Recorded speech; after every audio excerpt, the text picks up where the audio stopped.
یہ قرآن کی آیت ہے، سورہ احزاب ہے۔ ان اللہ و ملائکتہ یصلون علی النبی یا ایھا الذین آمنوا صلوا علیہ وسلموا تسلیما ان الذین یؤذون اللہ۔ یہ جو آیت ہے اس کے بعد پھر یہ آیت ہے۔ درود و سلام کی آیت سن کر لوگ خوش ہوتے ہیں، تو اس آیت کے ترجمے پر لوگ کیوں پریشان ہوتے ہیں؟ یہ تو دونوں ملی ہوئی آیتیں ہیں۔ ان اللہ و ملائکتہ یصلون علی النبی یا ایھا الذین، اس پر سبحان اللہ کیوں نہیں آتی؟ وہ تو کہتے ہیں، وہ تو کی کہتے ہیں حق نبی، تو اتنے کیوں نہیں کہتے بے شک؟ اس لیے کہ اقبال کہتا ہے بدل دیا رخ مشرق کو تو نے اے مغرب، تیری ہوا سے بچائے خدا زمانے کو۔ اس لیے کہ وہاں سے دن رات تربیت یہ ہو رہی ہے کہ بہتر ہے کہ ان شعروں کو سکھا دے رمے آؤ، بہتر ہے کہ ان شعروں کو سکھا دے رمے آؤ، اور باقی نہ رہے شعر کی شعری کا فسانہ، اور کرتے ہیں غلاموں کو غلامی پہ رضامند، اور تعویل مسائل کو بناتے ہیں بہانہ۔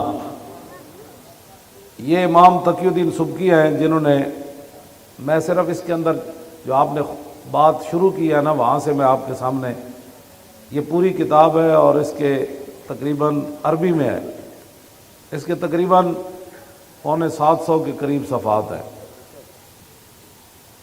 اس کے اندر آپ نے جو ایک بات کی ہے نا، میں نے صرف اس لیے منگائی ہے کہ ساتھ بھی لایا ہوں، وہ آپ کو سمجھ آ جائے تو پھر میرے لیے بھی کامیابی اور آپ کے لیے بھی۔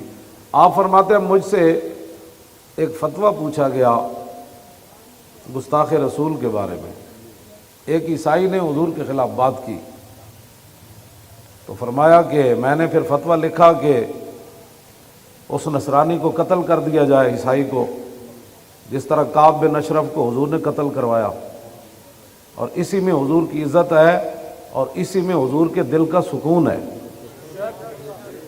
انہوں نے لکھا کہ من ولوغ ھذا القلب، اس کتے کے بھونکنے سے جو رسول اللہ کو تکلیف ہوئی ہے، اس کتے کا علاج یہ ہے کہ اس کو قتل کر دیا جائے۔ عیسائی نے حضور کے خلاف بات کی۔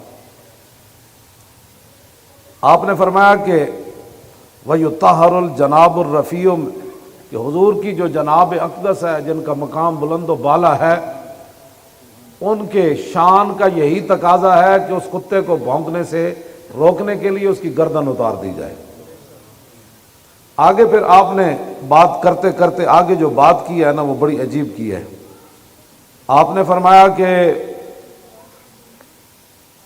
لا تقبل توبتہ، گستاخ رسول کی کبھی بھی توبہ قبول نہیں ہوگی۔ آگے فرمایا وَحُقَّ عَلَيَّ وَعَلَى غَيْرِي مِنْ آلِ الْعِلْمِ الْقِيَامُ فِي ذَلِكَ وَتَبْيِينُ الْحَقِّ فِيهِ فَإِنَّ فِيهِ نُصْرَةً لِلنَّبِيِّ صلی اللہ علیہ وسلم۔ فرمایا میرے تے بھی اتنا ہی حق ہے جتنا باقی مولویاں تے حق ہے کہ وہ حضور کی عزت آبرو کے لیے کھڑے ہو جائیں اور حق لوگوں کے سامنے بیان کرے۔ اور آگے فرمایا کہ اسی میں حضور کی مدد ہے۔ رسول اللہ کی کوئی مدد کرنا چاہتا ہے نا تو درود شریف پڑھ کے اس میں اپنے فائدے تلاش کرتا ہے۔ فرمایا حضور کے دشمنوں کے خلاف کھڑا ہونا یہ حضور کی مدد ہے۔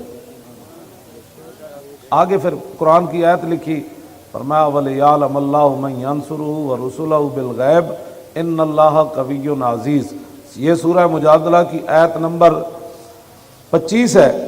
فرمایا کہ اللہ صرف یہ دیکھنا چاہتا ہے کہ اللہ کی مدد کون کرتا ہے اور اس کے رسولوں کی مدد کون کرتا ہے، بالغیب، بن دیکھے۔ اور کوئی دیکھ نہ رہا ہو پھر بندہ اللہ کی مدد کرے، اللہ تو مدد سے پاک ہے، مراد ہے کہ اس کے دین کی مدد کرے، مراد یہ ہے کہ اس کے رسول کی مدد کرے، دیکھ کوئی بھی نہ رہا ہو۔ فرمایا اللہ یہ دیکھنا چاہتا ہے کہ اللہ اور اس کے رسولوں کی مدد بن دیکھے کون کرتا ہے۔ آگے فرمایا اللہ تمہاری مدد اور محتاج نہیں، ان اللہ قوی، اللہ بڑی طاقت والا بھی ہے اور عزیز بھی ہے، غالب بھی ہے۔ آگے امام نے کیا لکھا، وَلَيْسَ لِي قُدْرَةٌ أَنْ أَنْتَقِمَ بِيَدِي مِنْ هَذَا الصَّابِّ الْمَلْعُونِ۔ فرمایا جب میرے پاس فتویٰ آیا تو وہ دوسرے ملک میں رہتا تھا، ملعون، اور میں طاقت نہیں رکھتا تھا کہ اپنے ہاتھ سے اس کو قتل کروں۔ یہ مولوی ہے۔ یہ مولوی اور یہ پیر ہے، نہ ان سے بڑا کوئی پیر ہے نہ ان سے بڑا کوئی مولوی ہے۔ اور میں طاقت نہیں رکھتا تھا اس ملعون گستاخ رسول کو قتل کرنے کی۔ آگے ذرا کان کھول کر سننا ہے، جو کہتے ہیں ہمیں دل سے بڑا درد ہوا امام نے کیا بات کی ہے۔ آگے فرمایا کہ واللہ یعلم ان قلبی کارہ منکر، فرمایا اللہ جانتا ہے کہ میرا دل بڑا رنجیدہ ہے۔ جب سے میں نے سنا کہ اس نے حضور کے بارے میں بات کی ہے میرا دل بڑا پریشان ہے۔ یہ جو لفظ ہے نا، سونا کا پانی بھی ہونا تو اس کا حق ادا نہیں کر سکتے۔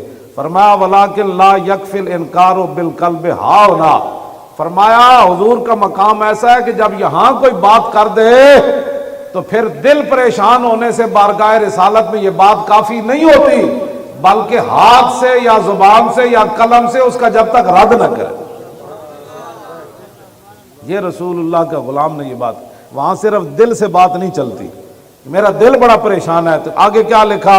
فَأُجَاهِدُ بِمَا أَقْدِرُ عَلَيْهِ مِنَ اللِّسَانِ وَالْقَلَمِ، آپ نے فرمایا پھر جو میرے پاس ہے، ہاتھ تو میرا وہاں تک پہنچا نہیں، اللہ نے مجھے قلم دیا تو میں نے حضور کی عزت پر یہ اتنی موٹی کتاب لکھی۔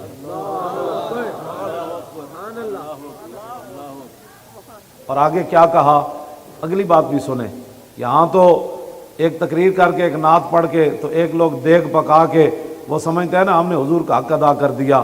فرمایا وَأَسْأَلُ اللَّهَ، میں اللہ سے یہ سوال کرتا ہوں، عدم المؤاخذۃ بما تقصر یدی عنہ، یا اللہ جو میرا ہاتھ اپنے نبی کے لیے نہیں نہ اٹھا، قیامت والے دن یہ میرا گناہ تو نے معاف کر دینا ہے۔ یہ عجیب بات۔ فرمایا میں نے کتاب اتنی اگرچہ بڑی لکھ دی ہے لیکن میں اللہ سے اس کوتاہی کی معافی کا طلبگار ہوں۔ اور آگے کیا بات کہی، فرمایا وَأَن يُنَجِّيَكَ مَا أَنْجَى الَّذِي يَنْهَوْنَ عَنِ السُّوءِ، فرمایا ہفتے والے دن جو لوگ مچھلیاں پکڑتے تھے نا اور باز نہیں آتے تھے تو کچھ لوگ ان کو وہ برا کام کرنے سے روکتے تھے۔ فرماتے ہیں مجھے اللہ سے امید ہے کہ جس طرح اللہ نے ان کو بخش دیا نا، بھئی تم منع تو کرتے تھے باقیوں کو بندر بنا دیا، تو فرمایا قیامت والے دن جس طرح اللہ ان کو بخش دے گا نا، مجھے امید ہے کہ میں نے اپنے قلم سے حضور کی عزت پر اتنی بڑی کتاب لکھی، اللہ مجھے بھی بخش دے گا۔ اتنی بڑی کتاب اس کے اندر انہوں نے لکھی، یہ امام تقی الدین سبکی نے۔ آپ اپنے سینوں کو گندگیوں سے پاک کریں اور جب رسول اللہ کی بات آئے تو ادھر ادھر نہ دیکھیں۔ جس طرح اتنا بڑا امام ہو کے، اتنا بڑا ولی ہو کے، اتنا بڑا عالم ہو کے، اتنا بڑا محدث ہو کے، اتنا بڑا مجتہد ہو کے، اتنا بڑا مفسر ہو کے، اتنا بڑا فقیہ ہو کے کہتا ہے یا اللہ تیرے حبیب کے گستاخ پر جو میرا ہاتھ نہیں نہ اٹھا قتل کرنے کے لیے، قیامت والے دن مجھے اس کتاب کی وجہ سے معاف کر دینا۔ اور جو گستاخوں کے ساتھ کھڑے ہیں وہ بتائیں ان کا حشر کیا ہوگا۔